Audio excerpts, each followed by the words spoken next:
Raise your hand if you did this last year. Started a whole tray of 72 tomato seedlings because the seed packet had 100.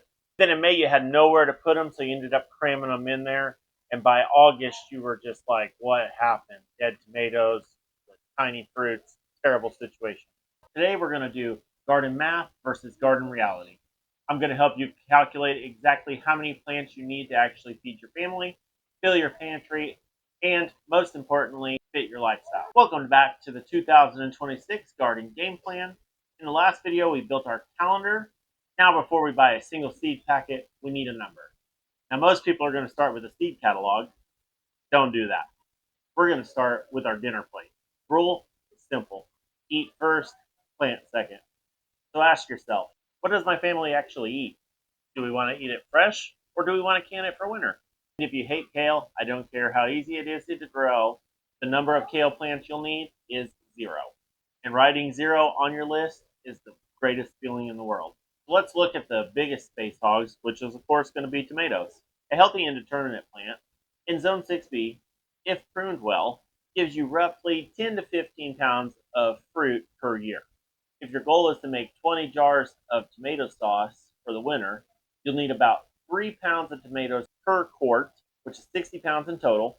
60 pounds divided by 10 pounds equals 6 plants dedicated to just tomato sauce. Add 2 plants for slicing and salads, so the grand total is going to come up to 8 plants. And then there's the reality check. Do you have space to trellis 8 monster tomato plants? Do you have time to prune them every week?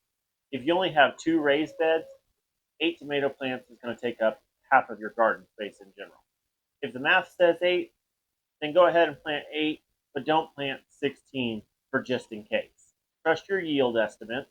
If you plant too many, they get crowded, they get airflow issues, and you'll actually end up getting fewer tomatoes. Now let's talk about the crops that everyone always overplants, and that is greens and beans. You want a salad every night. 1 head of lettuce typically equals 2 big salads. So you're going to need 3 to 4 heads a week. If you plant 24 lettuce seeds on April 1st, most of them are going to be ready by June 1st. Let's be honest with each other. 24 heads of lettuce in a 1-week period before they bolt is going to be a real struggle. You're going to be eating lettuce for breakfast, lunch, and dinner. Don't ask how many total, ask how many per week. For lettuce, I write down 4 plants for every 2 weeks. That's my number. I don't start a full tray. I start a 6-cell pack every other week. Same with bush beans. And I'm just going to put it out there, every year we end up getting more beans than we could possibly ever need or want. It is ridiculous. Don't plant a 20-foot row of beans all at once unless you want to be canning for the next 3 days after you've harvested. Plant a 5-foot row, wait 2 weeks, plant another 5-foot row until you get the relative number that you want. I have to give a special warning to zucchini and summer squash. 1 zucchini plant can produce 6 to 10 pounds of squash easily. Your neighbors will lock their doors if you try to give them more zucchini. Unless you are feeding a literal army, 1 or 2 plants will do you just fine. Don't plant just 6 or 12.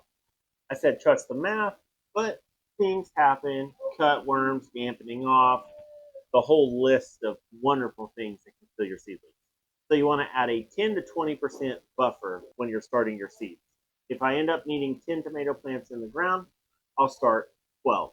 If all 12 survive, whether to find new homes with someone else, or we end up composting them. A lot of the time they go to the pigs or the chickens.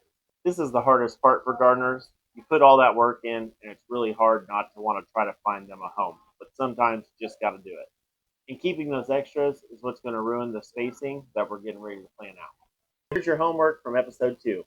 Take that crop list from episode 1 and put a final number next to each one of them. How many plants you think you need in total. So for this example, tomatoes 8, peppers 6, zucchini 1, lettuce 4 per succession. Be honest about what you eat and be honest about your time. Once you have these numbers, stop. Do not start digging yet. Because in the next video, we're going to play Garden Tetris. Because we're going to take this list of numbers and figure out exactly how to fit them into your garden layout and your garden plan without overcrowding everything. See you in episode 3.